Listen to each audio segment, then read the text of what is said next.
AST 1636 Kematian Iblis Pedang. Wilayah bela diri. Yin Tian tampaknya sangat percaya diri. Tetua lawan, di sisi lain, tampaknya merasa gugup. Untuk asuransi, King Sui melepaskan Ki Kaisarnya. Ki Kaisar. Awalnya, Blade Demon telah menggunakan teknik pertempurannya yang paling kuat, menyebabkan Feng Xi merasa sedikit kelelahan. Tiba-tiba, kekuatan di sekitar lawannya terasa seperti telah turun secara signifikan. Ditambah dengan pengurangan kecepatannya dari sebelumnya, dia tidak lagi menjadi ancaman baginya.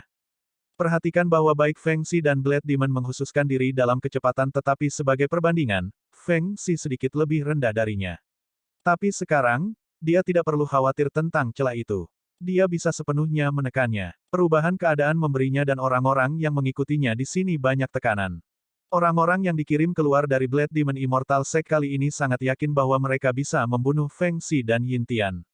Mereka awalnya berpikir bahwa Blade Demon tidak perlu bergerak. Tetapi sekarang setelah dia melakukannya, mereka tidak pernah berharap situasi seperti itu terjadi. Yin Tian mengeluarkan pedang biru panjang. Tiba-tiba, dia bergerak dan tegas dengan setiap langkah yang dia ambil. Dalam pertempuran, seseorang harus memiliki cara yang cukup mengesankan. Hal yang paling ditakuti dalam pertempuran adalah menjadi ragu-ragu. Bahkan jika seseorang kalah secara fisik, dia harus tetap kuat secara mental. Selama dia berhasil menekan aura musuh, bahkan jika kekuatan mereka sedikit berbeda, yang lebih lemah masih bisa mengubah gelombang pertempuran. Paling tidak, dia bisa menyeret durasi pertempuran. Tebasan yang mengejutkan hati. Pukulan pedang biru menebas udara ke arah lelaki tua itu. Kekuatan Heavenly Dao, sama seperti sebelumnya, bukanlah sesuatu yang bisa diblokir oleh orang tua itu. Yin Tian menggunakan teknik pembunuh yang paling dia kuasai. Jika dia dalam kondisi terbaiknya, dia akan dengan mudah menghancurkan pria tua pada tingkat kekuatan ini. Tapi sekarang, dia hanya berhasil mendorong pria tua itu beberapa meter. Serangan itu berhasil menenangkan lelaki tua yang awalnya merasa gugup. Orang yang dulunya perkasa dari Sekte Abadi Bulan Surgawi telah lama kehilangan kekuatan yang dia miliki di masa lalu. Bahkan melawannya, dia hanya bisa bertarung sebagai lawannya. Sebenarnya, dengan kekuatan Yin Tian saat ini, dia seharusnya tidak memiliki kesempatan melawan lawannya. Dan ini masih setelah dia berhasil pulih begitu cepat dalam beberapa hari terakhir ini. Alasan dia mampu menekan lawannya adalah karena alam surgawi daunnya. Juga, lelaki tua itu memiliki terlalu banyak hal yang dia khawatirkan, itulah sebabnya dia tidak dapat melepaskan kekuatannya pada level biasanya. Tetapi asalkan dia diberi cukup waktu, dia akan bisa mengaturnya kembali normal. Tapi sebelum ini, seni mengejar King Sui dan Ki Kaisar telah berhasil mengurangi kekuatan mereka secara signifikan. Tapi sekarang, dengan formasi lawan yang berlaku, kekuatan mereka pada dasarnya dianggap telah pulih dalam jumlah besar. The Thunderous Beast berada di tengah, terus-menerus melepaskan Thunderbolt. King Sui dan binatang pembunuh naga, di sisi lain, terus-menerus berkeliaran di sekitar area tersebut. Sangat cepat, dua orang lagi dari pihak Blade Demon meninggal. Namun, baik Tante Lingyan dan Qin King menderita luka ringan. Hal baiknya adalah tekanan yang mereka rasakan semakin kecil. King Sui merasakan tekanan besar saat dia mencoba melanjutkan pertarungannya dengan orang yang lebih tua yang lebih kuat dari dirinya. Di tengah pertempuran, dia sudah dipukul oleh tetua beberapa kali. Namun, dengan kekuatannya yang luar biasa saat ini, ditambah dengan kemampuannya untuk melemahkan lawannya, dia mampu menerima serangan itu. Meskipun dia mungkin terkena pukulan ke titik di mana dia sebelumnya akan menyemburkan darah dan merasakan ki dan darahnya melonjak, dia tidak benar-benar menderita luka serius di sekujur tubuhnya. Itu waktu. Setelah berkomunikasi dengan Feng Xi, King Sui segera membiarkan Thunderous Beast mendaratkan gelombang Valet Lightning Strikes yang terus-menerus. Feng Xi berdiri di pinggir dan menunggu lama. Lengan yang menutupi lengan kanannya segera berubah menjadi pedang tajam. Itu bersinar dengan cahaya dingin yang membuat orang merasa tidak nyaman dan segera memotong tenggorokan Blade Demon, yang ketakutan menghadapi kematiannya sendiri. Sejumlah besar darah menyembur keluar dari lehernya. Blade Demon bahkan membuka matanya ketika dia mati. Dia meninggal dengan banyak keluhan di hatinya, alasannya karena dia berpikir bahwa pertarungan ini akan sangat berat sebelah. Dia tidak bisa menemukan alasan di balik kematiannya. Dia merasakan itu sedikit demi sedikit, kesadarannya memudar. Kematian Blade Demon segera menyebabkan orang-orang yang tersisa menjadi berantakan. Pada saat Feng Xi berjalan ke sini, akhir dari perang ini telah diputuskan. Ada dua prajurit yang berniat untuk lari tetapi memunggungi naga pembunuh binatang itu sama dengan menggali kuburan mereka sendiri. Dengan Feng Xi bergabung untuk pertandingan, perang berakhir dengan cukup cepat. King Sui dengan cepat melanjutkan untuk melihat apakah Tante Lingyan dan King Qin menderita luka serius. Sebelum ini, ketika Feng Xi tiba, orang pertama yang dia bantu adalah kedua gadis itu. Meskipun gerakannya mungkin kecil, mereka juga memainkan peran besar dalam pertempuran. Yin Tian juga menderita cedera. Hanya saja dia tidak mencoba mengungkapkannya secara fisik. Meskipun begitu, King Sui masih bisa merasakannya seperti halnya Feng Xi. Adapun kedua gadis itu, mereka mungkin berhasil merasakannya. King Sui merasa bahwa begitulah seharusnya pria sejati. Mereka tidak ragu-ragu untuk keluar pada saat krisis. Tidak hanya mereka yang bertanggung jawab, mereka juga cerdas. King Sui membantu mereka mengobati luka mereka. Hanya saja kali ini, dia mengendarai Wind Scarlet Beast yang dipanggil oleh Feng Xi.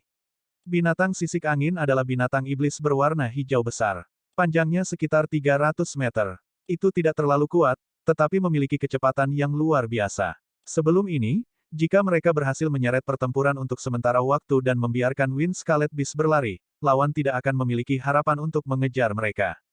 Sebenarnya, saat itu, King Sui masih memiliki kepercayaan pada mereka. Kalau tidak, dia juga akan melarikan diri dengan efek langkah 9 benua. King Sui, kamu memang pria yang aneh. Feng Xi memandang King Sui sambil tersenyum.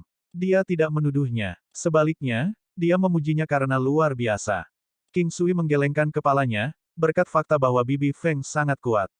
Kalau tidak, bahkan aku akan kehabisan pilihan untuk melakukan sesuatu. Meskipun aku mungkin tidak tahu kemampuanmu dengan baik, dalam Battle Royale, kemampuanmu memang menantang surga. Jika sekte abadi lainnya mengetahui tentang kemampuan Anda, mereka pasti akan mempertaruhkan segalanya hanya untuk membuat Anda bergabung dengan mereka. Bahkan aku sendiri merasa sedikit tergerak oleh kemampuanmu. Feng Xi berkata dengan nada gembira. Bibi Feng, kamu tidak boleh merasa seperti itu. Anda adalah ibu tiri istri saya. Saya akan merasa sulit untuk menolak Anda jika Anda meminta saya untuk bergabung dengan Anda. King Sui mengatakan lelucon untuk mengubah topik. King Sui sudah menjelaskan dengan kata-katanya. Dengan hubungan yang mereka bagikan, tidak masalah apakah dia bergabung atau tidak. Hal yang benar-benar penting adalah Tante Lingyan. Memperlakukannya dengan baik akan sama dengan memperlakukannya dengan baik. Secara alami, Feng Xi mampu menafsirkan makna di balik kata-katanya. Dia mengerti alasan di balik itu juga. Meskipun mereka mungkin kuat, tanpa King Sui, mereka tidak akan mampu berdiri tegak seperti ini. Dengan kekuatan King Sui, dia pasti akan terbang tinggi ke langit suatu hari nanti. Tidak peduli bagaimana dia melihatnya, dia tidak akan mendapat manfaat sedikit pun darinya. Selanjutnya, dia juga hanya menerima manfaat besar berkat King Sui. Tante Lingyan sedang berbicara dengan Qin King. Saat ini, meskipun mereka mungkin belum mencapai tahap di mana mereka dapat berbagi segalanya satu sama lain, mereka dianggap sebagai teman yang sangat baik, atau bahkan saudara perempuan. Tante Lingyan tidak punya banyak teman. Adapun Qin King, dia memiliki beberapa kemiripan dengan Tante Lingyan dalam hal kepribadian mereka. Ketika keduanya bersama, mereka dapat menemukan topik umum untuk dibicarakan dengan mudah. Mereka tahu apa yang harus dikatakan dan apa yang harus mereka katakan. Kelompok itu membersihkan segala sesuatu di sekitar sini dan tidak meninggalkan sedikit pun aura mereka sebelum berangkat. Bukannya mereka takut pada Blade Demon Immortal Sect, hanya saja mereka tidak ingin mengundang lebih banyak masalah. Sepanjang perjalanan mereka, King Sui sudah mulai merawat luka Feng Xi. Dia hanya mengobati penyakit tersembunyinya dari masa lalu, penyakit yang mengurangi 30% kekuatannya. Mengobati cedera semacam ini adalah keahlian King Sui. Meskipun itu mungkin masalahnya, dia masih membutuhkan 3 hari untuk bekerja. Feng Xi, yang mengetahui penyakit rahasianya dapat diobati, sendiri tenggelam dalam kegembiraan. Jika kekuatannya benar-benar pulih dan dia menggabungkannya dengan kemampuan misterius King Sui, dia pasti akan bisa menaiki tangga besar lainnya. Feng Xi ingat Yin Tian. Jika kekuatan Yin Tian pulih, Sekte Bulan Surgawi sekali lagi akan menjadi lebih stabil. Dengan keadaan saat ini, kekuatan Yin Tian pulih dengan cepat. Meskipun begitu, King Sui masih mengatakan akan membutuhkan waktu setengah tahun untuk pulih sepenuhnya kecuali sesuatu yang tidak terduga terjadi di antaranya. Feng Xi khawatir tentang Sekte Abadi Bulan Surgawi. Lebih tepatnya, dia merindukan anaknya. Putranya telah mendukung Sekte Abadi Bulan Surgawi sendirian, dan itu adalah tugas yang sulit baginya. Memikirkan sampai titik ini, dia merasakan dorongan kuat untuk segera kembali ke Sekte Abadi Bulan Surgawi. Semakin banyak Yin Tian memandang King Sui, semakin bahagia dia. Bocah ini seperti bintang keberuntungannya. Tidak peduli apa yang terjadi di masa depan, dia tahu apa yang harus dia lakukan. Dia adalah orang yang memberikan segalanya. Seorang manusia harus tahu untuk membayar hutangnya sendiri. Dia adalah orang yang mengembalikan hutangnya kepada seseorang dengan 6 kali pahala. Feng Xi mengetahui hal ini dan mereka sangat sadar bahwa tidak akan butuh waktu lama bagi anak nakal ini untuk melampaui mereka. Paman, jangan khawatir tentang itu. Lukamu baik-baik saja. Untuk saat ini, fungsi tubuh Anda telah sepenuhnya terbangun. Saya dapat menambahkan beberapa obat keras untuk Anda. Oleh karena itu, dalam keadaan normal, Anda akan dapat pulih dalam 4 bulan tetapi bahkan jika Anda melakukannya, Anda akan memerlukan periode waktu untuk membiasakan diri dengannya. Jika Anda dapat melatih tinju Tai Chi Anda ke tahap kesempurnaan hebat atau lebih tinggi, Anda akan dapat memulihkan cedera Anda sepenuhnya dalam waktu kurang dari 3 bulan. Bahkan mungkin mengambil langkah maju dan pulih lebih awal dari yang saya pikirkan. Setelah mendengar kata-kata King Sui, Yin Tian sangat senang. Dia tahu bahwa untuk saat ini, tingkat tinju Tai Chi-nya dianggap layak. Bagaimanapun, dia memiliki ketiga hal yang dibutuhkan, pengetahuan, kekuatan, dan bakat. Selain itu, King Sui bahkan telah menyebutkan rahasia dalam mengolahnya, jadi dia yakin bahwa dia bisa mengelola Great Perfection Stage, tetapi akan sangat sulit baginya untuk mengejar King Sui. Selama beberapa hari berikutnya, tubuh Feng Xi berhasil pulih. Feng Xi, yang pulih dari penyakitnya yang tersembunyi, merasakan peningkatan kekuatan yang signifikan dan luar biasa. Ini seperti bagaimana air perlahan mengalir keluar dari sungai kecil. Sekarang tempat air yang dicurahkan terisi, air sungai secara alami akan menjadi lebih kuat dari sebelumnya. Adapun cedera King Sui dan kedua gadis itu, mereka bukan apa-apa. Kedua gadis itu mendapat banyak manfaat dari pertempuran kali ini. Pertarungan yang sebenarnya adalah cara terbaik untuk meningkatkan dan menstabilkan kekuatan seorang prajurit. Saat ini, mereka sudah berada di area yang jauh di dalam benua Haohan. Inilah yang dikatakan Feng Xi. Meskipun mereka mungkin jauh di dalam benua Haohan begitu tak terbatas sehingga mereka hanya bisa mengatakan bahwa mereka berada jauh di dalam benua dekat sudutnya. Mereka tidak jauh dari Sekte Abadi Bulan Surgawi. Baik King Sui maupun Tantai Lingyan tidak menyebutkan Sekte Abadi Lima Macan. Dengan mengandalkan firasat mereka, mereka bisa merasakan bahwa Sekte Abadi Lima Macan tidak jauh lebih kuat daripada Sekte Abadi Bulan Surgawi, meskipun tidak dapat disangkal bahwa mereka masih yang lebih kuat di antara keduanya. Mengenai seberapa kuat kelas surgawi, King Sui sendiri tidak jelas tentang itu. Dia pernah bertanya pada Feng Xi, tapi jawaban yang diberikan Feng Xi membuatnya sedikit bingung. Alasannya karena tingkat surgawi juga harus melalui kesengsaraan surgawi. Itu lebih dari 10 kali lebih berisiko daripada kesengsaraan dewa palsu. Oleh karena itu, sangat sulit untuk menapaki jalan menuju Divine Grade. Itu tidak memiliki pola, juga tidak mudah untuk membedakan kekuatan prajurit kelas surgawi. Begitu seseorang menembus puncak dewa palsu, mereka akan muncul sebagai pejuang tingkat surgawi. Titik awal setiap prajurit kelas surgawi berbeda. Perbedaan di antara mereka sangat signifikan. Selain itu, tidak mengherankan jika prajurit kelas surgawi pertama mengalahkan prajurit kelas 2 atau ketiga.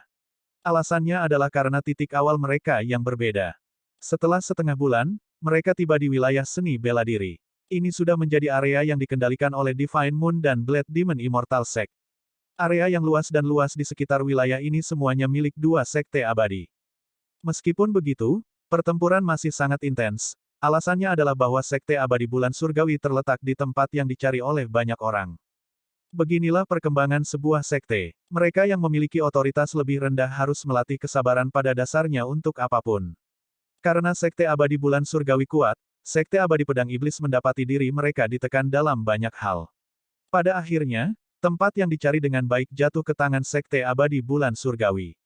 Ini adalah fenomena yang normal. Itu karena mereka kuat sehingga mereka memiliki otoritas seperti itu. Blade Demon Immortal Sect ingin mengembangkan diri. Tapi selain bergerak secara diam-diam, mereka juga berencana untuk mengendalikan seluruh area ini dalam genggaman mereka. Ada orang yang mengatakan bahwa tidak ada gunanya menginjak orang lain ketika Anda sedang mengembangkan diri. Tetapi ada saat-saat ketika ini mungkin tidak terjadi. Mengembangkan berarti menghancurkan rintangan yang berdiri di depan Anda. Tidak mungkin sebuah sekte dapat berkembang dengan tidak melakukan apa-apa. Selanjutnya, mereka yang berkembang terlalu cepat akan merasa sangat mudah untuk dikalahkan. Secara keseluruhan, jika sebuah sekte lemah, mereka akan ditekan tidak peduli apa yang mereka lakukan atau kemana mereka pergi. Kali ini, Itu adalah langkah yang sangat percaya diri yang dibuat oleh Blade Demon Immortal Sect. Bahkan Blade Demon sendiri bergabung dengan misi tersebut. The Blade Demon adalah sekte Lord of Blade Demon Immortal Sect berikutnya. Itu adalah fakta yang tak terbantahkan oleh para anggota. Sayangnya, dia tidak bisa hidup cukup lama untuk menjadi penguasa sekte. Bagi seseorang untuk mencapai kekuatan semacam ini namun masih memiliki begitu banyak potensi, itu sia-sia bagi mereka untuk mati. Untuk melengkapi semua ini, dia meninggal dengan keluhan yang tersisa di hatinya. AST 1637 Sekte Abadi Bulan Surgawi, Yin Cha yang bergairah. Ki spiritual dalam wilayah perang secara signifikan lebih banyak daripada yang berasal dari benua Haohan. Ini adalah semacam keuntungan geografis. King Sui selalu memiliki asumsi bahwa semakin dalam ke benua Haohan, semakin melimpah ki spiritualnya. Sangat sulit bagi lokasi spiritual untuk muncul di daerah tanpa ki spiritual, apalagi vena spiritual. Tidak lama setelah mereka memasuki wilayah perang, sekitar 10 orang muncul di tempat yang jauh. Setelah melihat Wind Scarlet Beast, seorang pria tampan setengah baya yang seharusnya memimpin kelompok dengan cepat berjalan mendekat. Ca petik terbalik R. Feng Xi berteriak kegirangan saat melihat pria itu. Ibu, ayah, kalian kembali. Pria itu terdengar sangat gelisah. Dia memiliki suara yang sangat dalam. Sementara itu, dia juga menganggukkan kepalanya pada King Sui dan yang lainnya sebagai cara untuk menyapa mereka. Dia tahu bahwa orang-orang yang mengikuti orang tuanya kembali ke sini pasti akan menjadi orang baik. Setelah pria itu memeluk Feng Xi, dia mengalihkan pandangannya ke Yin Tian. Lagi pula, ayahnya sudah lama tertidur. Sekarang, dia telah bangun dan dia tampak jauh lebih baik dari sebelumnya. Namun anaknya tidak menanyakan apapun tentang kondisinya saat ini. Dia tahu bahwa ayahnya sangat lemah saat ini, namun ini tidak membantunya dalam mengkonfirmasi apapun. Matanya basah. Sebagai anak mereka, dia tidak dapat membantu orang tuanya di saat-saat tersulit mereka. Tidak peduli bagaimana seseorang memikirkannya, dia pasti merasa sedih karenanya. Sepertinya Yin Tian menyadari bagaimana perasaan putranya. Dia mengulurkan tangannya dan meletakkannya di bahunya, kami akhirnya berhasil melewati semuanya. Alasan kenapa kita masih bisa bertemu adalah karena mereka menyelamatkanku. Jika tidak, satu-satunya takdir yang menungguku adalah kematian. Bahkan ibumu tidak mungkin bisa lolos dari takdir itu. Feng Xi tersenyum dan menarik tangan pria itu, izinkan saya memperkenalkan Anda kepada mereka. Ini adalah gadis yang saya kenal sebagai putri saya. Tidak peduli apa yang terjadi pada kami di masa depan, kamu harus memperlakukannya seperti saudara perempuanmu yang berhubungan dengan darah. Ibu, jangan khawatir tentang itu. Aku selalu menginginkan seorang adik perempuan. Sekarang keinginan saya telah terpenuhi, dia adalah saudara perempuan saya yang berhubungan dengan darah. Pria itu memberikan tanda kecil kepada Tante Lingyan saat dia berbicara. Tante Lingyan tidak menerimanya. Dia menggelengkan kepalanya, kamu tidak perlu terlalu formal. Selanjutnya, Feng Xi segera meremasnya ke tangan Tante Lingyan, ini adalah token unik Sekte Abadi Bulan Surgawi. Siapapun dari Sekte Abadi Bulan Surgawi yang melihat token ini akan memberikan segalanya untuk membantu Anda menyelesaikan hal-hal yang ingin Anda lakukan. Ini bukan tanda yang memerintahkan orang, tetapi, dalam beberapa aspek, mirip dengan itu. Tante Lingyan berhenti menolaknya dan berterima kasih kepada mereka. Selanjutnya, Feng Xi terus memperkenalkan Qin King dan King Sui. Dia memperkenalkan King Sui sebagai suami Tante Lingyan dan juga seorang tabib ajaib, orang yang telah merawat Yin Tian. Yin Cha memberi Qin King sepasang gelang pelindung naga sejati. Itu pasti senjata kelas legendaris. Awalnya, Qin King menolak untuk menerimanya, tetapi sekali lagi, Feng Xi meremasnya ke tangannya. Feng Xi tahu bahwa King Sui memiliki hubungan yang tidak biasa dengan Qin King.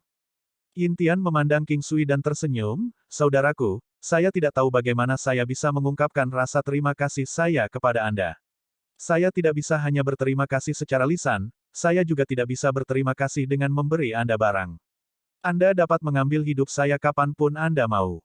Tidak peduli apa yang terjadi di masa depan, selama Anda membutuhkan bantuan saya akan membantu Anda tanpa syarat apapun. Yin Cha adalah orang yang cerdas. Ibunya mengenali seorang putri, yang merupakan istri King Sui. Selanjutnya, ayahnya juga diselamatkan olehnya. Dari sini, dia sudah tahu bahwa pemuda ini tidak biasa. Dia serius dengan hal-hal yang dia katakan sebelumnya. Dia adalah orang yang tidak akan pernah melupakan tindakan murah hati yang ditunjukkan seseorang kepadanya dan akan mengambil setiap kesempatan untuk membalas kebaikan yang ditunjukkan orang itu kepadanya. Baik Feng Xi dan Yin Tian tersenyum ketika mereka mendengar kata-kata Yin Cha. Mereka tidak benar-benar mengatakan apa-apa. Secara alami, King Sui mampu memahami segalanya. Dia menemukan ini hasil yang cukup baik.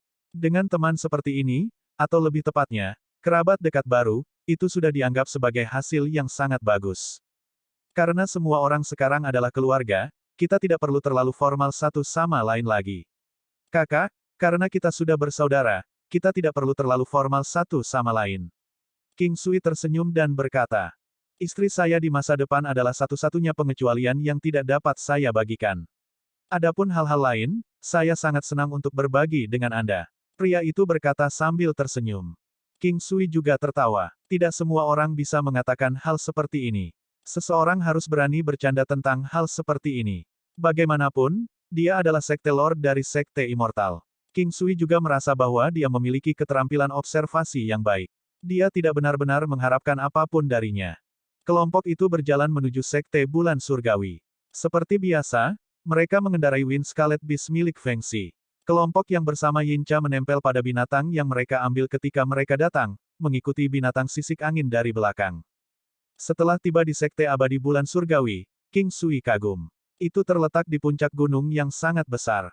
Hanya saja sebagian besar puncak gunung telah diratakan. Aula besar berdiri tegak di atasnya. Tangga diperpanjang ke bawah. Saat melihatnya dari atas, rasanya luar biasa dominan dan mulia. Sekte Abadi Bulan Surgawi. Daerah ini dikenal sebagai Gunung Abadi Bulan Surgawi. Gunung-gunung berdiri tegak di sekitarnya. Satu-satunya bagian yang rata di sekitar area ini adalah pusat puncak gunung. Itu jauh dari kota-kota yang bising. Itu adalah daerah dengan perbukitan hijau dan air jernih. Rombongan memutuskan untuk menetap di sini. Meskipun beberapa hal tak terduga mungkin terjadi di tengah perjalanan mereka, mereka berhasil kembali ke Sekte Abadi Bulan Surgawi dengan sukses. Feng Xi pertama-tama memimpin King Sui dan para gadis ke halaman untuk menampung mereka. King Sui memiliki paviliun sendiri sedangkan Qin King dan Tantai Lingyan berbagi paviliun bersama. Yincha mengundang King Sui dan para gadis untuk makan malam. Dia mengerti segalanya sekarang. Dia mungkin tampak muda, tetapi sebenarnya, dia sudah sangat tua. Dia seharusnya seusia kakek King Sui, tapi dia belum menikah. Sebagai Sekte Lord of Divine Moon Immortal Sect, dia memiliki bakat yang tak tertandingi.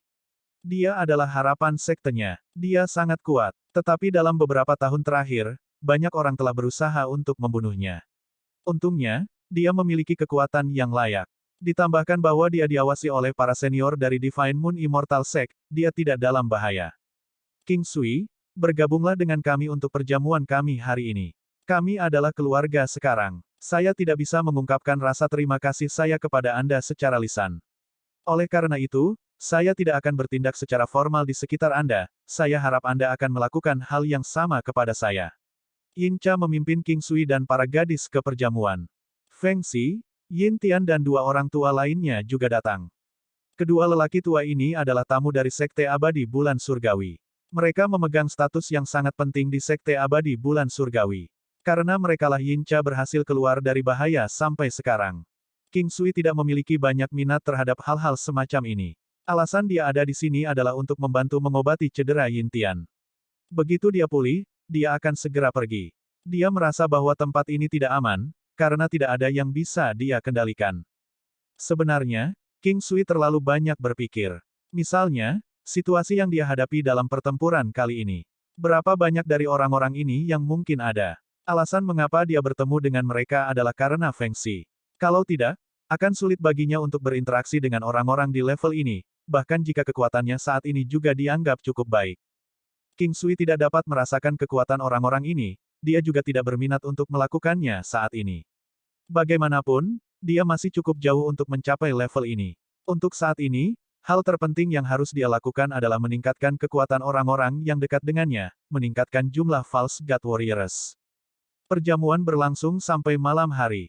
Ini dianggap sebagai perayaan. Kedua tamu itu tidak tinggal lama di sana. Setelah sekitar 1 jam, mereka pergi. Dengan hanya 6 orang yang tersisa, suasana menjadi lebih santai. Yincha adalah orang yang bisa berbaur dengan kelompok dengan sangat mudah. Dia juga orang yang tidak pernah menyembunyikan perasaannya. Dalam perjalanan kembali ke paviliun masing-masing, langit sudah sangat gelap. Setelah melakukan perjalanan yang begitu panjang, mereka semua merasa lelah. Kelelahan terutama datang dari pikiran mereka. Qin King kembali sebelum Tantai Lingyan. Feng Xi dan keluarganya juga tidak melupakannya. Meskipun mereka mungkin telah memberi Tante Lingyan beberapa hadiah, mereka juga memberi Qin King jumlah hadiah yang hampir sama. Ini tidak dianggap realistis tetapi mereka dapat mengatakan bahwa Qin King memiliki hubungan yang tidak biasa dengan King Sui. Baik King Sui dan Tante Lingyan berjalan menuju halaman. Ada batu cahaya putih di sini. Dengan juga bulan yang cerah di langit, seorang wanita cantik akan terlihat lebih cantik di bawah bulan. Apakah kamu menyalahkanku? Tante Lingyan berkata dengan lembut sambil berjalan. Untuk apa aku menyalahkanmu? King Sui tersenyum dan menatapnya. King Sui merasa bahwa dia mencoba bertanya apakah dia menyalahkannya karena membiarkan Feng Xi mengenalinya sebagai putrinya sendiri. Apakah Anda menyalahkan saya karena setuju dengan Bibi Feng untuk menjadi putrinya? Tante Lingyan bertanya dengan lembut. Kenapa aku menyalahkanmu untuk itu? Sebaliknya, saya senang. Apakah kamu tidak merasakan hal yang sama? Jika tidak, saya akan memberitahu Bibi Feng tentang hal itu. King Sui tersenyum dan berkata, saya senang. Hanya saja aku merasa telah membuat keputusan ini tanpa berdiskusi denganmu. Tante Lingyan berkata dengan lembut. Bocah bodoh, aku senang selama kamu bahagia. King Sui meraih tangannya dan berjalan bersamanya ke halaman. Mereka semakin dekat dan dekat. Qin King bisa melihat King Sui dan Tante Lingyan berpegangan tangan dari jendelanya. Ada jejak kesedihan di matanya yang hampir tidak terlihat. Dia tahu bahwa dia menyukai King Sui. Kalau tidak, dia tidak akan bereaksi seperti ini. Selalu dikatakan bahwa ketika seseorang benar-benar mencintai seseorang, mereka bisa mencintai dan menoleransi segala sesuatu tentang mereka. Tetapi setiap kali dia memikirkan seseorang, dia akan merasa sangat tidak nyaman. Mungkinkah dia tidak cukup mencintainya? Apakah cinta itu egois? Atau harus tanpa pamrih? Qin King bingung. Dia mengenal King Sui dengan baik. Dia juga sadar bahwa di dunia ini, pasti tidak ada wanita yang bisa memiliki King Sui untuk dirinya sendiri. Bahkan dia tidak pernah bisa melakukan itu. Pada saat Tante Lingyan berada tepat di belakangnya, Qin King berbalik dan menyapanya. Kedua gadis itu duduk di sofa dan minum teh bersama. Mereka berbagi hubungan yang sangat ramah satu sama lain. Suasana seperti ini di sekitar mereka membuat mereka sangat bahagia. Saudari Lingyan, bagaimana bisa menemukan King Sui? Sudah berapa lama kalian bersama? Sebenarnya, Qin King selalu ingin tahu tentang ini. Tante Lingyan adalah wanita yang dingin dan cantik sehingga dia penasaran ingin tahu bagaimana dia jatuh cinta pada King Sui. Selanjutnya, dia tidak peduli sedikit pun tentang wanita lain di sekitarnya. Tante Lingyan tampak agak tidak wajar. Meskipun begitu, dia memilih untuk tersenyum dan berkata, saya diracun. Dia membantu saya menghapusnya. Begitulah cara saya bertemu dengannya. Saya hanya tidak berharap dia datang mencari saya lagi setelah beberapa minggu. Berbicara sampai saat ini, Tante Lingyan tampak sedikit mengingatkan tentang masa lalu. Dia merindukan segalanya dari masa lalu. Kesedihan, rasa sakit, dia ingin hidupnya kembali seperti semula. Tetapi hal-hal berubah dengan berlalunya waktu. Tidak mungkin baginya untuk melakukannya. Tapi untuk saat ini, dia cukup puas dengan kehidupannya saat ini. Saudari King, bagaimana Anda tahu King Sui? Tante Lingyan tidak benar-benar ingin terlibat dengan pertanyaan-pertanyaan ini. Karena itu, dia terus berusaha mengubah topik. Qin King masih seseorang yang cukup mudah diajak bicara, tetapi keduanya masih menyembunyikan beberapa detail satu sama lain. Sebenarnya, Qin King dan King Sui memiliki hubungan yang sangat meragukan. Karenanya, jauh di lubuk hatinya, dia merasa sedikit bersalah. Sister Lingyan, apakah Anda pernah ke rumah King Sui sebelumnya?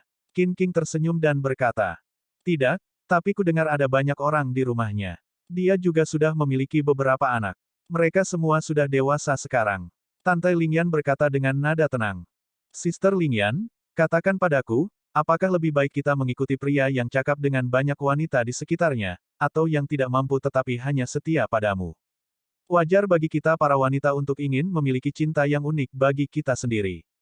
Tapi inilah kenyataannya. Kecuali kita menemukan seseorang yang normal atau seseorang yang mendekati itu, mustahil bagi kita untuk menemukan gaya hidup yang kita inginkan. Oleh karena itu, saya memilih untuk mengikuti arus. Ketika itu di sini, saya tidak akan menghindarinya, saya juga tidak akan dengan sengaja menyimpannya di sisi saya. Jarang bagi Tante Lingyan untuk mengatakan sesuatu begitu lama. Jika King Sui ada di sini, dia pasti akan merasa sangat bahagia. AST 1638 Masalah Hong Ye, satu lagi surat tantangan hidup dan mati. Itulah yang benar-benar ingin saya lakukan. Tapi untuk saat ini, saya merasa tidak mungkin untuk melakukannya. Qin King menggelengkan kepalanya dan menatap Tantai Lingyan dengan senyum pahit. Tantai Lingyan tersenyum menatap Qin King, "Saudari King, sebenarnya, saya tidak dianggap istrinya. Aku belum berjanji padanya. Sudah lama kita tidak bersama. Bahkan sekarang, kita masih tidak. Jika Anda menyukainya, Anda tidak ingin memberinya tekanan. Tetapi pada saat yang sama, jangan mencoba membuat diri Anda merasa dirugikan juga." Sangat jelas bahwa Tantai Lingyan mengatakan ini sebagai pesan untuk Qin King. Jika Qin King menyukai King Sui, dia tidak perlu mengkhawatirkannya. Bahkan sebelum ini, dia selalu memiliki wanita lain di sampingnya. Tidak peduli apa, tidak perlu khawatir tentang kehadirannya. Dia adalah iblis. Aku benar-benar tidak mengerti mengapa begitu banyak wanita baik bisa menjadi begitu bodoh hanya untuknya. Qin King tersenyum. Apakah kamu merasa bahwa kamu tidak lagi secerdas sebelumnya? Tantai Lingyan mulai melontarkan beberapa lelucon sekarang, tetapi dia hanya melakukannya dengan orang-orang yang dekat dengannya. Meskipun waktu yang mereka habiskan bersama tidak lama, mereka menjadi sangat dekat satu sama lain. Meskipun Hua Rumei dan dia mungkin dekat seperti saudara perempuan, dia tidak dapat bertindak begitu santai di depannya, seperti ketika dia berada di depan Qin King. "Saudari Lingyan, apakah kamu menyukainya?" Qin King bertanya karena penasaran. "Saya tidak tahu. Dia adalah satu-satunya temanku yang berjenis kelamin laki-laki." Tantai Lingyan tersenyum dan berkata, "Dari sudut pandangnya, menjadi teman adalah yang paling dekat yang bisa dia dapatkan dengannya. Bahkan Feng Xi kurang penting dibandingkan dengan King Sui. Tapi ini adalah fenomena normal." Qin King tersenyum, "Aku juga. Dengan begitu banyak orang di seluruh dunia, sulit untuk menemukan seseorang yang Anda sukai. Tetapi tidak hanya sulit bagi saya juga merasa bahwa saya telah jatuh cinta pada orang yang salah. Itu mungkin belum tentu demikian. Jika Anda mencoba melihatnya dari sudut yang berbeda, segalanya mungkin akan menjadi sempurna bagi Anda." Tantai Lingyan berkata sambil tersenyum. Dunia ini bukanlah dunia tempat King Sui dulu berada. Sangat normal bagi seorang pria untuk memiliki satu istri atau banyak istri. Semuanya logis selama seseorang hidup. Bagi mereka, cinta bukanlah segalanya. Tapi tanpa itu, hidup mereka akan menjadi tidak sempurna. Saya berharap begitu. King Sui ingin tahu tentang segala sesuatu yang berputar di sekitar sekte abadi bulan surgawi. Hong Xi tidak hanya menyiapkan halaman kecil untuknya, dia bahkan memberi mereka tempat spiritual untuk berkultivasi. Saat ini, King Sui berada tepat di tempat spiritual. Dia bisa dengan jelas merasakan ki spiritual di sekelilingnya mengebor ke dalam tubuhnya. Meskipun demikian, efeknya di sini masih tidak dapat dibandingkan dengan ketika dia berada di alam. Namun, satu hal yang baik tentang itu adalah, tidak seperti alam yang hanya dapat digunakan selama 6 jam setiap hari, tempat spiritual tidak memiliki batasan, hanya syarat bahwa orang tersebut harus dapat mencerna semua energi spiritual yang dia miliki, diserap ke dalam tubuhnya. King Sui tidak peduli tentang tempat spiritual. Karenanya, dia hanya pergi ke tempat itu sesekali. Dalam kebanyakan kasus, dia hanya akan memasuki tempat di mana kedua gadis itu tinggal untuk memberi mereka panduan. Tidak seperti King Sui, kedua gadis itu seperti ikan yang kembali ke air ketika mereka berada di tempat spiritual. Kekuatan mereka meningkat secara signifikan. Mereka memiliki fisik tubuh yang tak tertandingi. Rasanya seperti ketika hujan mulai gerimis melintasi padang pasir. Dalam sekejap, itu semua akan diserap oleh tanah. Kedua gadis itu akan menghabiskan sebagian besar waktu mereka berkultivasi di tempat spiritual, membiarkan King Sui bebas tanpa melakukan apapun. Biasanya, dia akan pergi dan membantu mengobati penyakit Yin Tian dan melanjutkan membaca beberapa sejarah tentang sekte abadi bulan surgawi di perpustakaan mereka. King Sui tidak pernah menanyakan apapun tentang sekte abadi bulan surgawi. Hanya saja sesuatu terjadi setelah sebulan. Salah satu pangeran dari sekte abadi bulan surgawi berencana untuk menggoda Qin King dan akibatnya, terluka parah olehnya. Ini tidak dianggap sebagai masalah besar bagi bagian internal sekte abadi bulan surgawi. Namun, orang yang terluka adalah orang dari klan Hong. King Sui belum pernah mendengar seseorang dengan nama keluarga Hong dalam inkarnasi sebelumnya. Dari apa yang dia ingat, nama keluarga ini tidak pernah ada. Namun, di dunia ini, orang seringkali menemukan nama keluarga apapun yang mereka pikirkan. Misalnya, nama Ming Yue Glow. Juga, Changhai Ming Yue. Orang yang terluka adalah tuan muda tertua dari klan Hong, Hong Ye. Klan Hong adalah klan yang telah diturunkan selama bertahun-tahun di sekte abadi bulan surgawi. Klan memiliki fondasi beton. Yang terpenting, klan Hong justru adalah klan yang selalu ingin menggantikan klan Yin. Tentu, melihat bahwa salah satu anggota klan mereka terluka parah, klan Hong tidak akan melepaskan kesempatan ini. Mereka mulai mengirimkan berita bahwa mereka ingin orang yang melukai anggota klan mereka pergi dan meminta maaf kepada mereka. Alasannya sederhana. Pertama kali Hong Ye dari klan Hong melihat Qin King dan Tante Lingyan, dia kaget dan mengira dia melihat dua bidadari yang turun dari langit. Oleh karena itu, hatinya tersentuh oleh mereka. Karena Tante Lingyan dingin seperti es, Hong Ye merasa semakin sulit untuk mendekatinya. Selanjutnya, dia juga mendengar kabar bahwa Tante Lingyan sudah memiliki suami. Kekuatan klan Hong telah menyebabkan dia terlalu percaya diri. Oleh karena itu, dia pergi ke Qin King dan Tante Lingyan berpikir bahwa dia elegan dan tidak konvensional dan berkata, "Salam, Nona muda, nama saya Hong Ye dan saya ingin berteman dengan kalian." Tante Lingyan dan Qin King sedang berbicara satu sama lain. Mereka bahkan tidak repot-repot untuk melihat Hong Ye. Sebenarnya, Hong Ye adalah pria yang cukup tampan. Orang-orang dari klan aristokrat biasanya dilahirkan dengan penampilan yang bagus. Ditambah dengan ki spiritual surga dan bumi yang tersedia, cukup umum untuk melihat gadis-gadis cantik di sekitar sini. Tapi tentu saja, tidak mudah untuk menemukan seseorang yang kecantikannya bisa menandingi Tante Lingyan dan Qin King. Bagaimana saya harus menyapa kalian berdua nyonya? Nama saya Hong Ye dan saya dari klan Hong. Hong Ye pergi di depan dan berdiri di jalan dua gadis. Pergilah, Qin King berkata dengan lembut. Dia terdengar sangat tenang. Tapi tatapan jijik yang dalam yang dia tunjukkan pada Hong Ye langsung membuat Hong Ye merasa seperti kelinci yang pantatnya terbakar. Apakah kamu bercanda? Anggap dirimu beruntung karena aku menyukaimu. Menolak bersulang hanya untuk minum, inilah yang Anda lakukan. Karena aku sudah menyukaimu, jangan pernah berpikir untuk melarikan diri. Kembalilah sekarang. Hong Ye menyerang Qin King saat dia selesai berbicara. Dia mencoba menggaruk Qin King dengan gambar cakar yang sangat besar. Namun, dia meremehkan kedua gadis itu. Dia segera terluka parah oleh kedua gadis itu. Karena masalah ini, klan Hong telah mengirimkan pesan bahwa mereka tahu bahwa kedua gadis itu diambil kembali oleh Yin Tian dan Feng Xi. Saat itu, ada juga orang-orang dari klan Hong yang ada di sana untuk menyambut mereka. Alasan mengapa klan Hong berani mengirim berita ke klan Yin sangat mungkin karena mereka merasakan kekuatan Feng Xi dan Yin Tian ketika mereka kembali. Lupakan Yin Tian. Untuk saat ini, dia dianggap sebagai pria lumpuh. Adapun Feng Xi, mereka masih memiliki cara untuk menghadapinya. Orang yang mereka anggap paling sulit untuk dihadapi, yang mengejutkan semua orang, adalah Yin Cha dan dua tamu turun-temurun dari klan aristokrat. Namun, ini bukan masalah utama. Masalah utamanya adalah Feng Xi dan Yin Cha. Mereka merilis berita mereka kali ini untuk menguji reaksi klan Yin.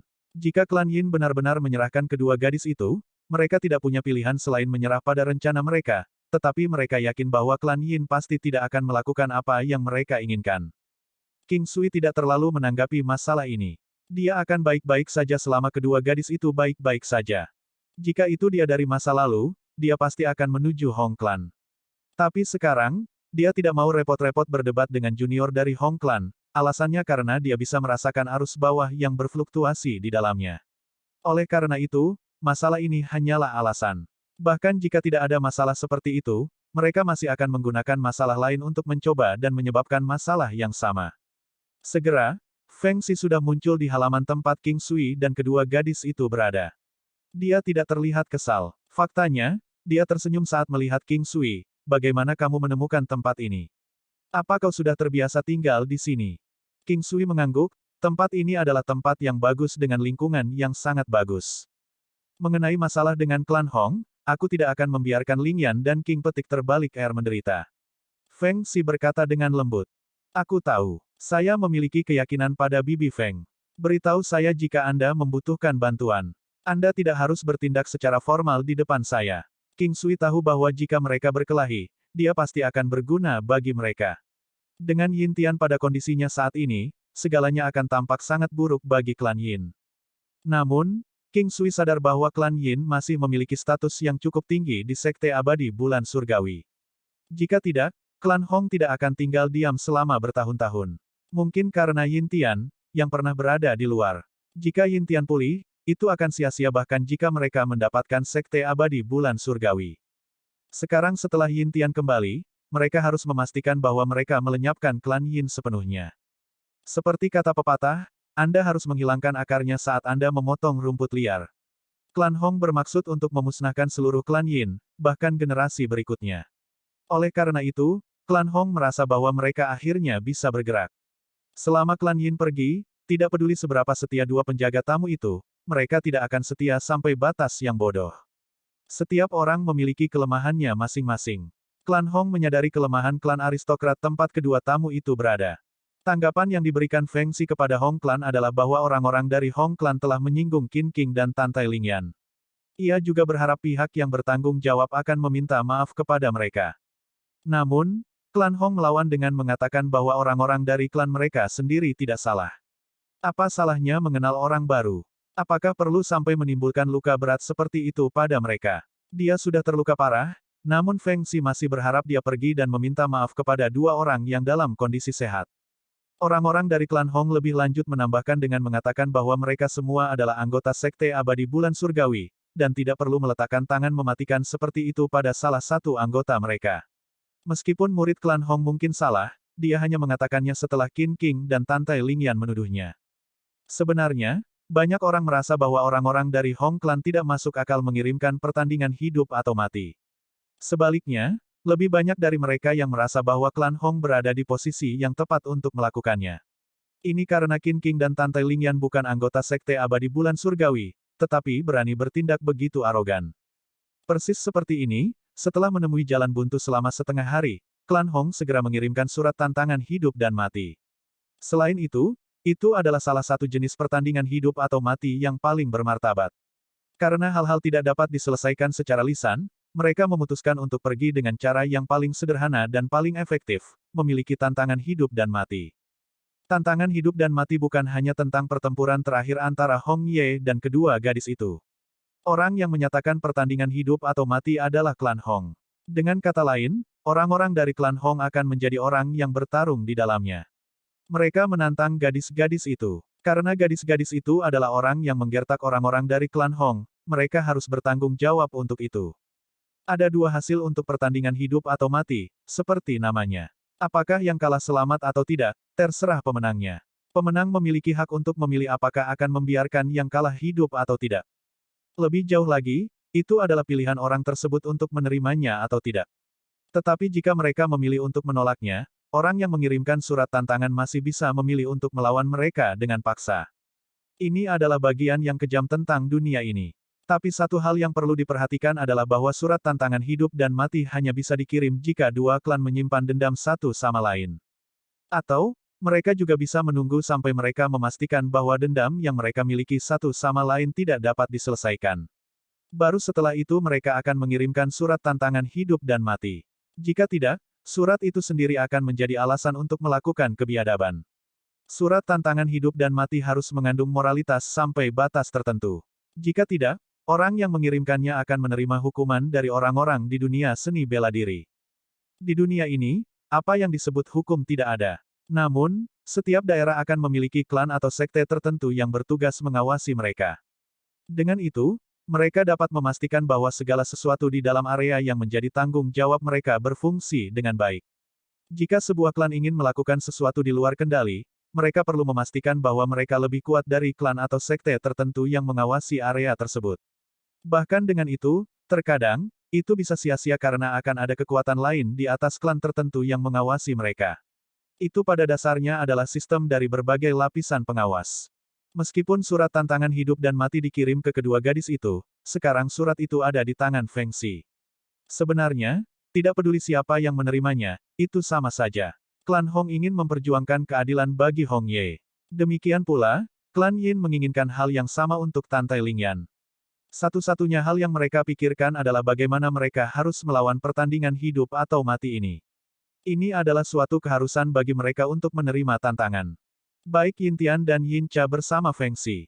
Mereka semua terlihat berat ketika melihat surat tantangan hidup dan mati. Dengan cara ini, bahkan jika klan Hong memisahkan tamu mereka, jika surat tantangan hidup dan mati berjalan lancar, klan Yin akan dianggap selesai. Klan Hong memiliki metode mereka sendiri untuk melenyapkan klan Yin. Bagaimanapun, hanya ada sedikit anggota di klan Yin. Bagaimana kita akan melawan pertandingan ini? Yin Cha merasa bahwa ini adalah masalah yang cukup pelik. Feng Xi melihat tantangan hidup dan mati dan berpikir sejenak, mereka mungkin yang mengirim surat tantangan, tetapi mereka membiarkan kita memutuskan cara untuk bertarung. Yin Tian tahu tentang rencana Feng Xi. Itu pasti ada hubungannya dengan King Sui. Bahkan dia sendiri sekarang menaruh semua harapannya pada King Sui. Tanpa King Sui, dia benar-benar tidak tahu bagaimana dia akan memenangkan pertandingan ini. Bahkan pada saat ini, dia tidak bisa menemukan strategi keseluruhan yang bagus untuk pertandingan. Ada banyak orang dari Hong Clan. Selama ini, mereka selalu ingin menggantikan klan Yin kita. Mereka telah menunggu kesempatan ini untuk waktu yang lama. Yin Cha menjelaskan perlahan. Jauh di lubuk hati, Yin Cha tahu bahwa kembalinya orang tuanya kali ini telah membuat klan Hong memutuskan untuk mengerahkan segalanya ke dalam pertarungan.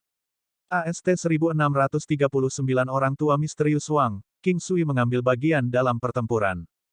Dia tahu bahwa jika ayahnya pulih sepenuhnya, klan Hong tidak akan berani lagi melakukan hal seperti ini. Yin Cha menatap ibunya. Meskipun dia mungkin adalah sekte Lord dari Sekte Abadi Bulan Surgawi, dia masih akan bertindak seperti anak kecil di depan Feng Xi. Sejak dia kembali, dia mendapati dirinya lebih terbiasa mendengarkan pendapat mereka. Feng Xi tersenyum dan menatap Yin Tian, bagaimana menurutmu? Ini adalah pertempuran yang harus kita lawan. Menurutmu bagaimana kita harus melawannya? Yin Tian tersenyum dan berkata, saya yakin Anda sudah cukup banyak mengetahuinya. Mengapa Anda tidak memberitahu saya dan melihat apakah Anda dapat mengetahui pikiran saya secara akurat? Petik 2. Kami akan menyelesaikan ini dengan mengadakan Battle Royale. Kedua belah pihak tidak boleh memiliki lebih dari 10 orang yang berpartisipasi dalam pertandingan. Mereka bertanggung jawab atas hidup mereka sendiri. Feng Xi memandang Yin Tian dan berkata sambil tersenyum. Yin Tian tahu bahwa Feng Xi pasti akan membiarkan King Sui ambil bagian dalam pertempuran. Putranya, dirinya, dan dua orang lainnya juga akan bergabung dalam pertandingan. Yin Cha tidak mengerti. Dia tidak jelas tentang kemampuan King Sui. Meski begitu, dia memilih untuk tetap diam. Dia tahu bahwa mereka harus memiliki rencana sendiri untuk membuat keputusan seperti itu. Dia tidak pernah sekalipun meragukan kemampuan orang tuanya. Kalau begitu, berapa banyak orang dari pihak kita yang akan kita kirim? Yin Tian tersenyum dan bertanya. 5. Saya, Cha petik terbalik R, King Sui, King Feng, Ming Yue dan kedua tetua Ethnot, ini 7. Feng Xi tersenyum dan menjawab. Semakin klan Hong ingin memisahkan mereka dari dua tetua tamu, semakin mereka tidak akan membiarkan klan Hong melakukan apa yang mereka inginkan. Yin Tian tersenyum dan menatap Feng Xi. Dia tidak mengungkapkan cara apapun untuk tidak setuju dengannya, tetapi sepertinya dia tidak menyetujui rencananya. Apa yang salah? Apa ada yang salah dengan rencanaku? Feng Xi bertanya pada Yin Tian. Selama bertahun-tahun, klan Hong selalu melakukan sesuatu dengan memikirkannya dengan sengaja dan metodis. Saya yakin kedua tetua tamu tidak akan ambil bagian dalam pertandingan. Lebih baik bagi kita untuk tidak terlalu berharap pada mereka. Yin Tian berkata dengan nada percaya diri. Sangat cepat, hal-hal yang dia katakan menjadi kenyataan. Rupanya, kedua tamu itu mengalami masalah gangguan meridian ketika mereka mencapai saat-saat penting dalam kultivasi mereka. Mereka tidak punya pilihan selain segera mengasingkan diri. Pengasingan mereka kali ini akan mengharuskan mereka untuk tinggal di sana setidaknya selama 2 hingga 3 bulan. Dari sini, bisa terlihat betapa cerdasnya Feng Xi. Dia tahu bahwa kedua tetua tamu pasti telah diancam oleh seseorang. Ada kemungkinan bahwa orang lain mungkin telah memegang kendali atas hidup mereka. Feng Xi merasa sangat aneh. Dia setidaknya yakin bahwa kedua tetua tamu tidak akan pernah mengkhianati klan Yin bahkan jika mereka mati. Fakta bahwa mereka memutuskan untuk berdiri di pagar kali ini sudah berarti bahwa hidup mereka pasti telah terancam oleh orang tertentu. Kalau tidak, tidak mungkin bagi mereka untuk melakukan itu. Meski tahu itu, Feng Xi masih merasa sangat kecewa. Tetapi pada saat yang sama, klan Yin juga tidak bisa berkomentar banyak karena insiden itu terkait dengan kehidupan mereka sendiri. King Feng, Ming Yue serta dua klan bangsawan dianggap telah memberikan bantuan besar kepada klan Yin. Jumlah bantuan yang mereka berikan sejauh ini tidak terhitung. Setengah dari alasan mengapa Yin Cha bisa bertahan sampai sekarang juga berkat dua klan bangsawan. Lalu apa yang harus kita lakukan? Feng Xin mengernyitkan alisnya dan bertanya. Tanpa partisipasi King Feng, Ming Yue dan dua tetua, pertandingan ini memang akan sulit. Mereka tidak boleh bertindak sembarangan dalam pertandingan hidup atau mati antara dua klan. Sebenarnya, dengan King Sui di pihak kita, kita sudah sangat diuntungkan. Hal-hal tidak akan seburuk itu sejauh kerugian kita dikonfirmasi. Yin Tian berkata sambil tersenyum. Saya hanya khawatir tentang situasi darurat yang mungkin terjadi. Jika hal seperti itu benar-benar terjadi, hasil pertandingan tidak akan tertahankan. Feng Xi berkata dengan nada prihatin. Haha, jangan khawatir tentang itu. Biarkan Pak Tua Wang berpartisipasi dalam pertandingan. Dengan cara ini, kita seharusnya bisa menang dengan cukup mudah. Yin Tian berkata sambil tersenyum. Maksudmu koki Pak Tua Wang? Feng Xi bertanya dengan tidak percaya. Yin Cha juga tidak percaya dengan apa yang baru saja dia dengar dan beralih menatap ayahnya. Ya, mungkinkah ada Pak Tua Wang lain selain dia?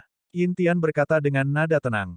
Melihat reaksi Feng Xi dan Yin Cha, dia kemudian melanjutkan dan menambahkan, Pak Tua Wang hanya sedikit lebih lemah dariku dalam keadaan terkuatku. Bahkan King Feng dan Ming Yue bersama-sama bukanlah tandingannya. Seharusnya tidak ada masalah dengan dia berpartisipasi dalam pertandingan. Petik 2. Ayah, apakah Paman Wang ingin berpartisipasi di dalamnya? Yin Tian dan Feng Xi memanggilnya Pak Tua Wang. Adapun Yin Cha, dia selalu memanggilnya Paman Wang. Selama ini, makanannya selalu disiapkan oleh Pak Tua Wang. Sekarang, Yin Cha akhirnya bisa memahami beberapa hal. Sebagian besar alasan mengapa dia aman selama bertahun-tahun pasti ada hubungannya dengan Paman Wong. Dia pasti telah melakukan banyak hal di belakangnya. Memikirkan sampai titik ini, dia merasa bahwa kata-kata yang dia ucapkan sebelumnya agak berlebihan. Hanya saja dia sangat terkejut dengan hal itu. Paman Wang selalu memandangmu sebagai anaknya sendiri. Dia adalah seorang seniman bela diri yang kuat. Alasan mengapa dia berhenti berkultivasi adalah karena dia tidak berhasil melindungi wanita yang dia cintai. Oleh karena itu, setelah membalaskan dendamnya, dia berhenti berlatih. Dia menemukan kultivasi tidak berguna jika dia bahkan tidak bisa melindungi wanita yang dia cintai. Kalau tidak, dia akan melampaui saya dalam kondisi terbaik saya. Saya rasa selain klan Yin, ada sangat sedikit orang yang bisa membuatnya bertarung sekali lagi. Sejak saat itu, dia mendedikasikan dirinya untuk memasak. Hanya saja dia sepertinya tidak begitu berbakat dalam memasak. Meski begitu, dia masih berhasil menemukan kebahagiaan darinya. Jika Yin Tian tidak menyebutkannya, bahkan Feng Xi pun tidak akan mengetahuinya. Selama ini, Feng Xi selalu berpikir bahwa Pak Tua Wang adalah seorang pejuang yang hanya sedikit lebih kuat dari seorang seniman bela diri Xiantian. Tapi dia tidak pernah menyangka akan ada kesenjangan antara kekuatannya sendiri dan Pak Tua Wang. Tepat pada saat ini, suara langkah kaki terdengar dari luar pintu. Seorang lelaki tua datang dengan hidangan siap saji untuk melayani Yin Tian dan keluarganya. Sejak saat Yin Cha mulai mengingat banyak hal, dia selalu hanya mengenal Pak Tua Wang sebagai juru masak. Sebelum ini, Yin Tian pernah berkata bahwa rambut Pak Tua Wang mulai memutih setelah kematian istrinya. Seolah-olah dia berubah menjadi orang tua hanya dalam beberapa saat. Tapi dari apa yang dia ingat, Pak Tua Wang terlihat sama selama bertahun-tahun. Sosok Pak Tua Wang tidak terlalu tinggi. Dia juga agak gemuk. Dia memiliki wajah yang baik dan menyenangkan. Dia juga memiliki kepribadian yang hangat. Dia datang dengan makanan yang sudah disiapkan. Saat itu, Yin Tian telah membantunya dalam membalaskan dendam wanita yang dicintainya. Lawan mereka juga sangat kuat. Pak Tua Wang sangat berterima kasih atas perbuatannya. Secara bersamaan, dia juga lelah dengan gaya hidup seorang seniman bela diri. Inilah yang menyebabkan dia memutuskan untuk menjadi juru masak klan Yin. Pak Tua Wang meletakkan piring di atas meja. Dalam perjalanannya kembali ke sini kali ini, Yin Tian telah berbicara dengan Pak Tua Wang secara pribadi beberapa kali. Meskipun Pak Tua Wang mungkin seperti pelayan bagi klan Yin tidak pernah memperlakukannya sebagai orang luar. Dari penampilan fisiknya, dia tampak sedikit lebih tua dari Yin Tian. Dia selalu seperti kakak laki-laki baginya. Namun pada kenyataannya, dia lebih muda dari Yin Tian.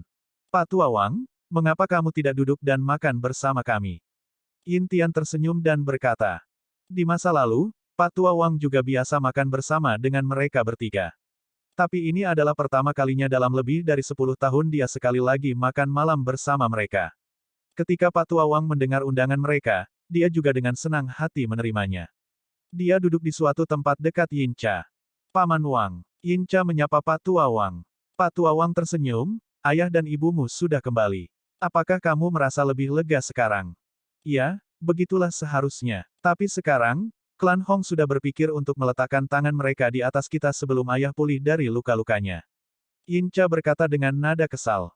Meskipun Pak Tua Wang tidak terlalu peduli dengan hal-hal yang terjadi di dunia seni bela diri, dia akan selalu mengawasi hal-hal yang berhubungan dengan klan Yin. Dia juga mengetahui tentang tantangan hidup dan mati dan mengetahui bahwa King Feng dan Ming Yue telah mengasingkan diri.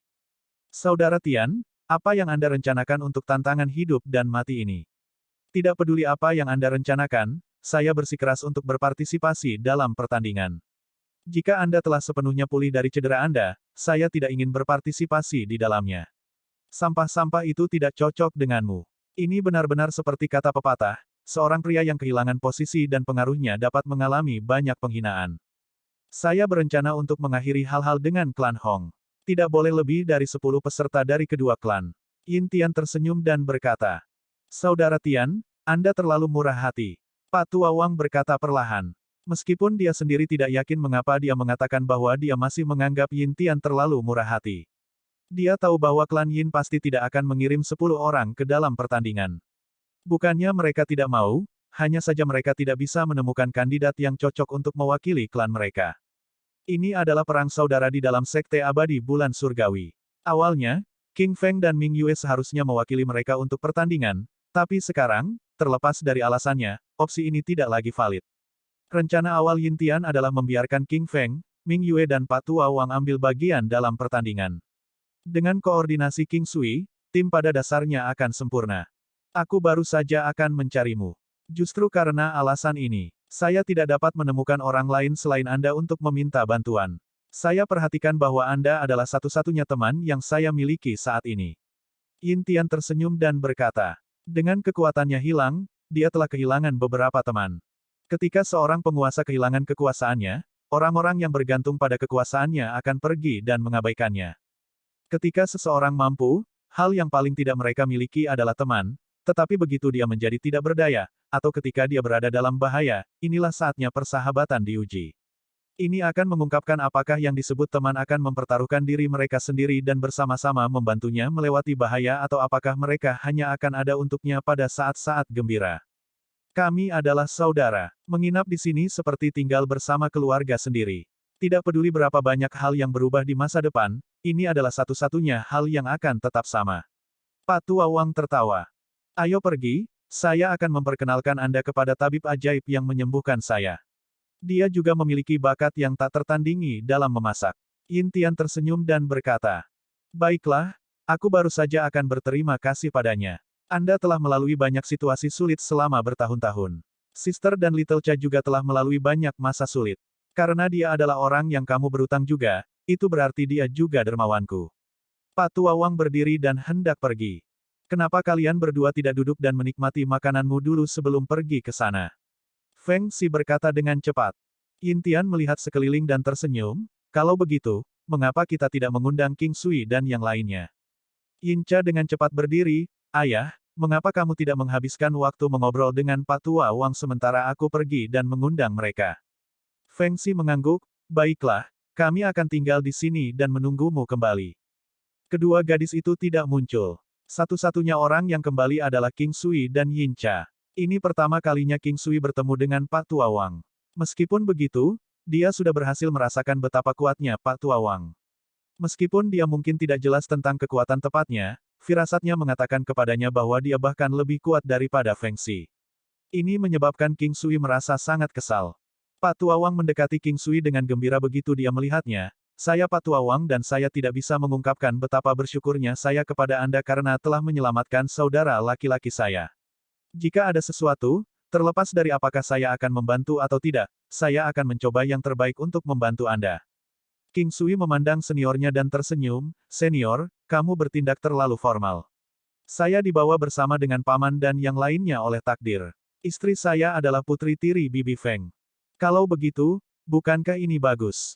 Kami semua adalah keluarga bahagia. Baiklah, mengapa kita tidak duduk untuk menikmati makanan dan berbicara pada saat yang sama? Oh, di mana gadis-gadis itu?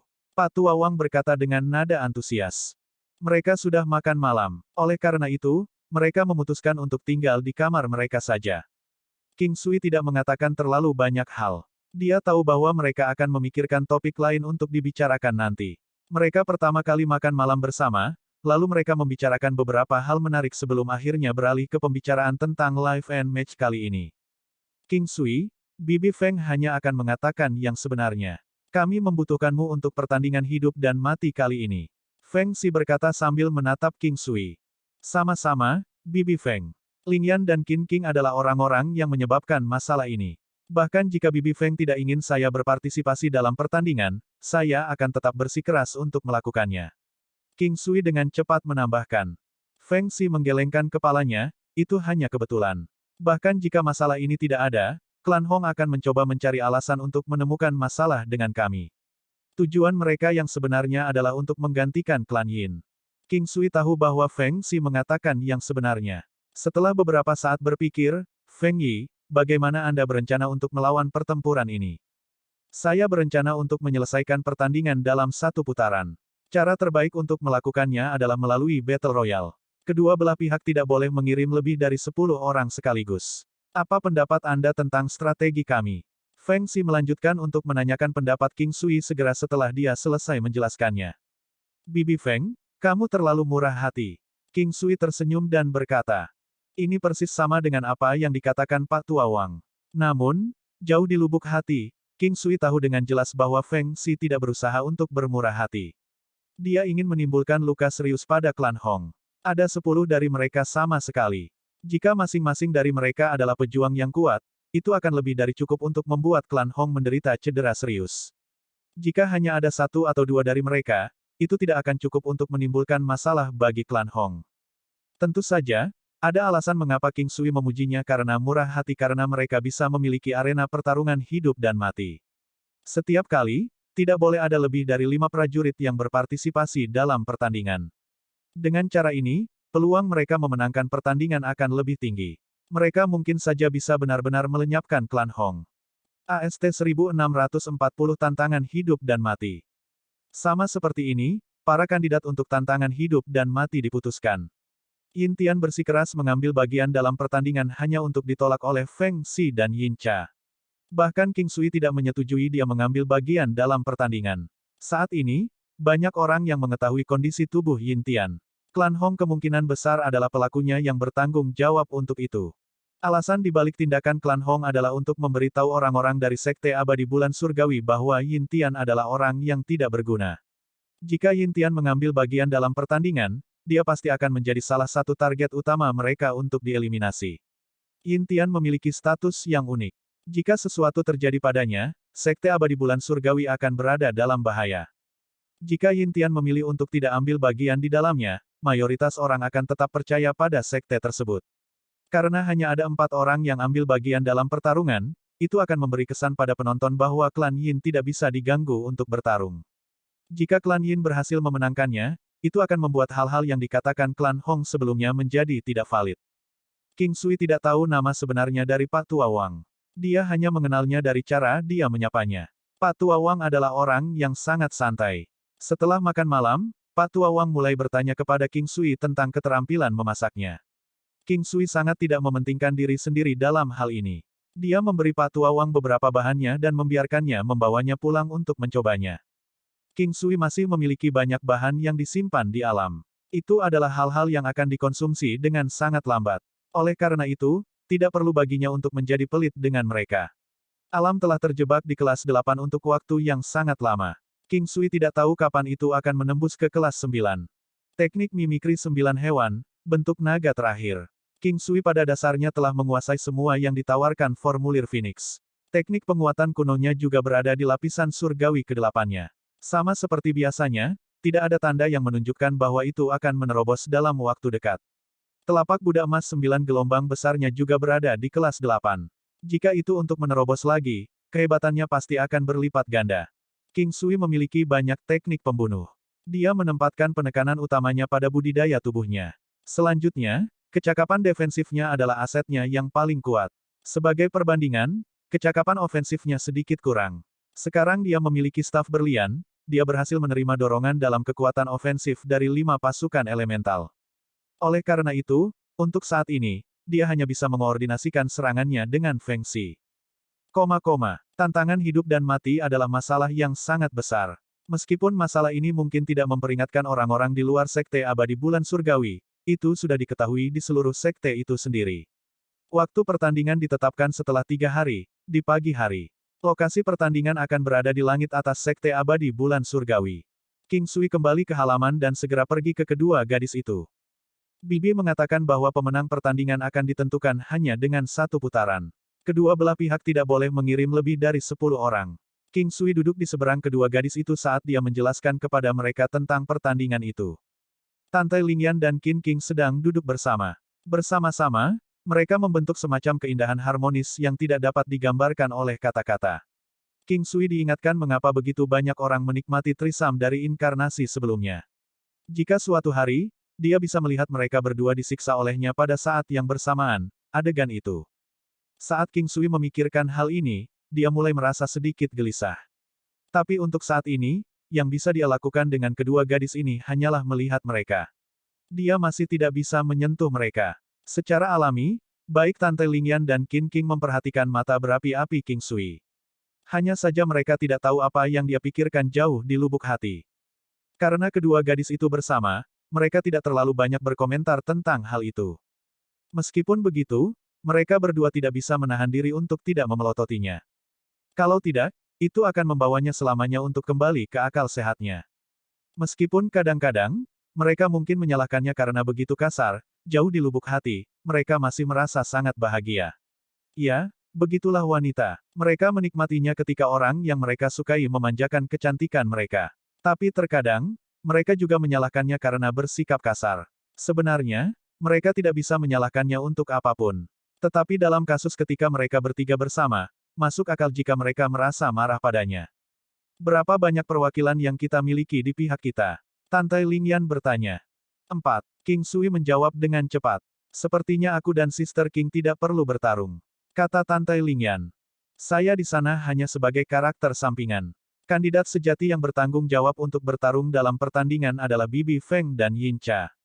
Siapa perwakilan kita yang lain? Qin King bertanya setelah berpikir sejenak. Pak Tua Wang, juru masaknya. King Sui tersenyum dan berkata. Setelah mendengar itu, kedua gadis itu sangat terkejut. Mereka tahu siapa Pak Tua Wang itu. Mereka bertemu dengannya sekali di perjamuan. Dia adalah orang yang menyajikan hidangan untuk mereka. Hanya saja mereka tidak sengaja mencoba mengenalnya. Tidak ada yang akan mengharapkan dia menjadi pejuang ahli. Selama 2 hari terakhir, King Sui tidak berkultivasi. Sama seperti sebelumnya, dia membantu kedua gadis itu menstabilkan kekuatan mereka. Namun, dia menghabiskan lebih banyak waktu untuk membantu Feng Xi.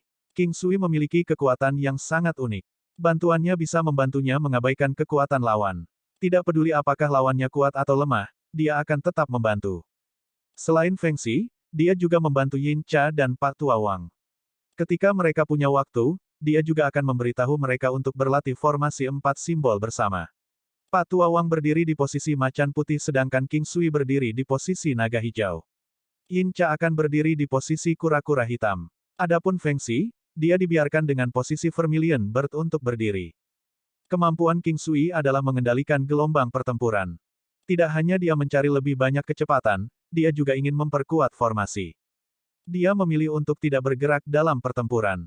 Sebagai gantinya, dia meninggalkan Pak Tua Wang yang bertanggung jawab atas peran ofensif utama. Posisi dia berdiri adalah yang paling cemerlang. Pada dasarnya, gaya bertarung tidak berubah.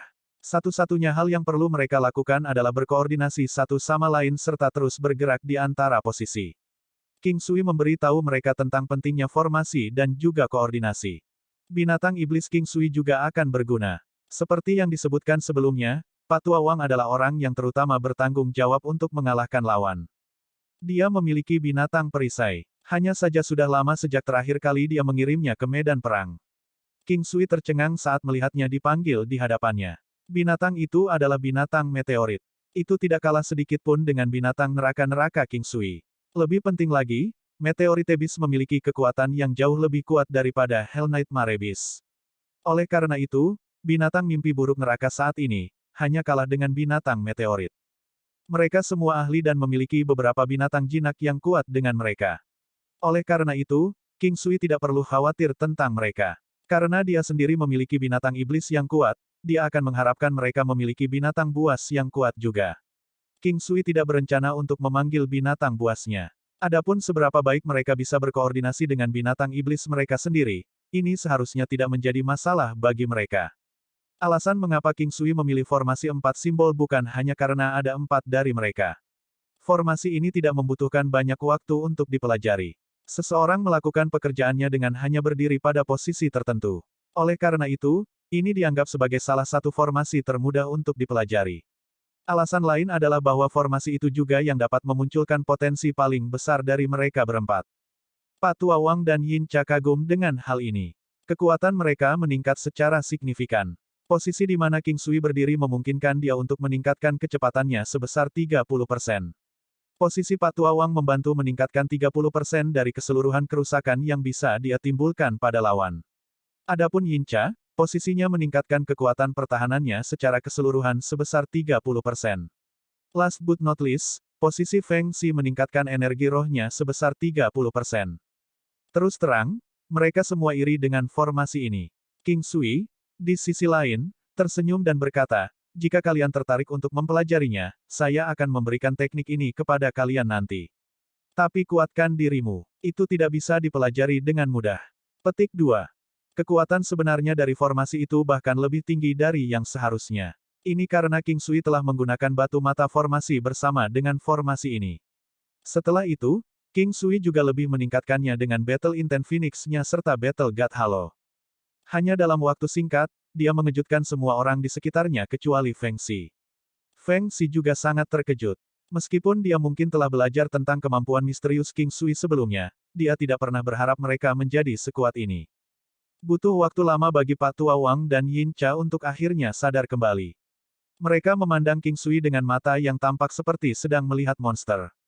Jangan menatapku seperti itu. Apakah Anda tahu mengapa Bibi Feng menginginkan saya di sini sekarang? Hanya ini yang saya mampu. Dalam hal bertarung, saya rasa saya tidak akan banyak membantu.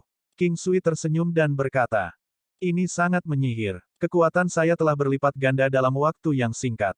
Saya berhasil meningkatkan kekuatan ofensif saya hampir 80% dan pertahanan saya sebesar 50%.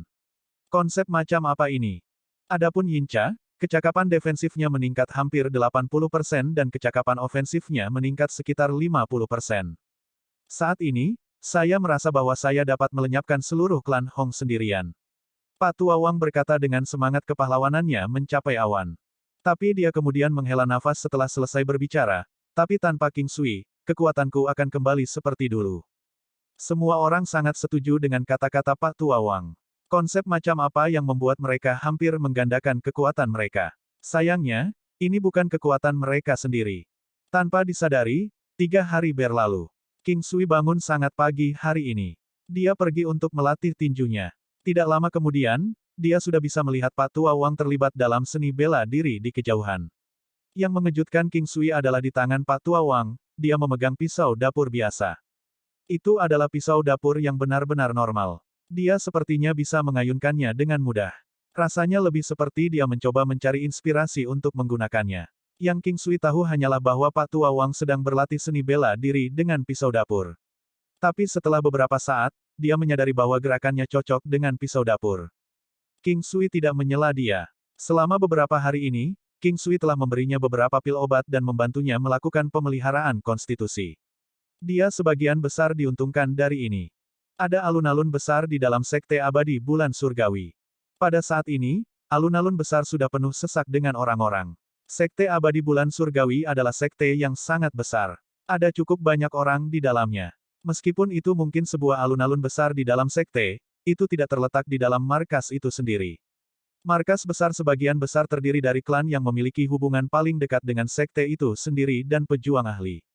Mayoritas murid mereka tersebar di sekitar markas. Hari ini, mereka semua ada di sini.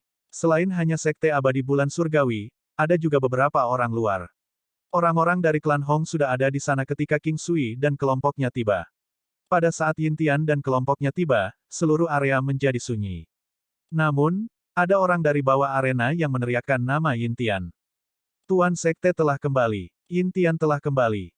Ya, sepertinya kali ini, klan Hong benar-benar selesai. Kamu gila. Yin Tian kembali, namun klan Hong masih berani menantang mereka untuk berperang. Apa ini memberitahu kita? Apakah Anda benar-benar berpikir bahwa klan Hong akan sangat bodoh? Petik 2. Hal-hal yang dikatakan klan Hong sebelumnya mungkin benar. Saya yakin kekuatan Yin Tian pasti jauh lebih lemah daripada sebelumnya. Petik 2. Klan Hong sangat tercela untuk berpikir bahwa mereka akan mengambil keuntungan dari kemalangan orang lain. Ini alami. Dia masih memiliki status yang begitu tinggi bahkan setelah kehilangan kekuatannya. Tidak aneh jika orang-orang mulai meremehkannya. 3 hari yang lalu, Feng Xi mengusulkan cara pertandingan akan diadakan ke klan Hong. Klan Hong dengan mudah menyetujuinya. 10 orang, dari pandangan mereka, semakin banyak orang yang mereka masukkan, semakin banyak keuntungan yang akan mereka dapatkan. Praktis tidak mungkin bagi klan Yin untuk meminta bantuan eksternal. Seorang lelaki tua muncul di langit atas alun-alun. Saat dia melihat kerumunan orang di bawah, dia meletakkan kedua tangannya untuk memberi isyarat agar orang-orang diam. Setelah itu, dia berbicara, hari ini adalah hari ketika klan Hong dan klan Yin akan menghadapi tantangan hidup dan mati mereka. Saya yakin Anda semua pasti sudah mengetahuinya, oleh karena itu, saya kira tidak perlu saya bicarakan. Biarkan aku melewati aturan dengan kalian. Petik 2. Saat ini, orang-orang di bawah panggung semuanya sangat sunyi. Orang tua itu tampaknya sangat puas, saya adalah penatua agung dari Sekte Abadi Bulan Surgawi. Saya di sini hari ini sebagai notaris untuk mengawasi situasi di sini. Aturan pertandingan hidup dan mati sangat sederhana. Kedua belah pihak tidak boleh mengirimkan lebih dari 10 perwakilan dari tim mereka. Pemenang akan ditentukan melalui putaran tunggal ini. Setiap peserta bertanggung jawab atas hidupnya sendiri. Terlepas dari siapa yang menang, tidak ada yang harus membawa malapetaka pada klan lawan.